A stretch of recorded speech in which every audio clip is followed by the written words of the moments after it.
What is love? Well, for me, my father left when I was 2, and I was surrounded by aunts and uncles and even my grandmother who was divorced. So for me, love didn't last. Love was temporary, and it wasn't a forever thing. So that carried into my relationships. When I was about a sophomore in high school, I had my first serious relationship. And after a while of dating, we thought we were in love and everything was great. And slowly, the pressure started to set into the relationship. And it came to the point where he said, well, girl, if you really love me, if you truly love me, you'd prove it to me. You'd show me just how much you love me. So I needed advice. So I went to my girlfriends and I said, well, he kind of wants to do this with me and he wants to do that. And they said, well, what's wrong with you? Everybody's doing it. You love him, right? And I thought, well, yeah, I love him. So at the age of 15, I lost my virginity thinking it was going to cause this huge, great emotional bond between us and we'd be on cloud 9 and so in love. And in all actuality, eventually it destroyed any love we had in that relationship, and all respect was just thrown out the window. Because if I couldn't even respect my own body, how is he supposed to respect it? And after a while of dating, it seemed like he didn't want to spend time with me anymore. He was basically spending the time with my body. And when a girl is being used, she knows it. She knows it in the depths of her heart. She may deny it, she may ignore it, but she knows it, and I knew it. And after a while, we were constantly fighting. He was cheating on me, and we broke up and went our separate ways. Now, I will never forget the day when he walked away from me for the very last time. And as he walked away from me, all I could think about was that guy's taking something with him that never belonged to him in the first place. But I can't get it back, right? What's the point? It's already gone. So there I was in the cafeteria talking with my girlfriends. And I came to this conclusion, okay, if a guy can date me for about 6 months without sleeping with me, then he must love me. Then I'll sleep with him. And I think now 6 months. 6 months is the price that I put on my body. If he gives me just a little bit of that time, just a little bit of that attention, that's the definition of love. And I carried this mentality all through high school. He was the first guy that I slept with, but he wasn't the last because sin took me further than I ever wanted to go or ever expected to go.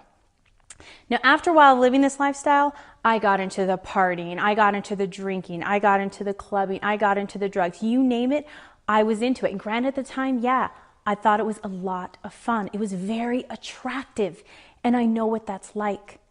But I also know what it's like to wake up the next day when that party's over, when your friends are gone, and when you're there by yourself. And I remember waking up thinking, I can't believe I did that last night. I hope I don't have to see his face in the hallway at school on Monday. What if everybody finds out what we did? All of these things constantly going through my head. But the night before, my friends would always say, oh, it's all fun and games. Don't worry about it. It's not a big deal. But the next day, the fun and games were over. And I remember one day waking up so disgusted and overwhelmed with the feeling of worthlessness. And I thought to myself, what's not the big deal here? My body, my self-respect, my dignity, what's not the big deal here? And I wasn't happy. And I knew I wasn't happy, but I thought, well, I'm damaged goods. It's already too late. There's nothing I can do. Now, after a while of living this lifestyle, my mother had an idea what was going on with me. And she said, well, there's a chastity talk at a church this weekend and you're going. And I said, what?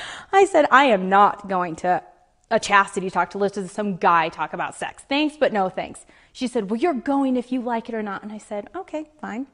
I'll sit in the back of the church for 15 minutes and then I'm out of there. I have a party to go to. I have friends to see. I don't have time. But in that 15 minutes, God had changed my life because he is the God of second chances. And there was this guy that got up and he talked about all of the partying, all of the sex, all the pornography, everything that he had been into, and he just laid it out.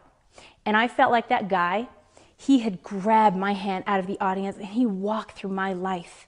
Like he could see the things I was most ashamed of and hiding. And I thought, well, what's the difference? He's done the same exact things I've done. And I just watched him. And he just had this peace and this joy and this confidence that he carried about himself that I didn't see that in my friends. I didn't see that in the places I went to, and I definitely didn't see that in the guys I was dating. But he had one quality above all of them that I wanted more than anything, and it's that he wasn't ashamed of himself. I sat in my seat trying to figure out one day after I started living that lifestyle of just true peace and joy, not worried what I'd done prior that night, prior that weekend, always worried, but never any peace.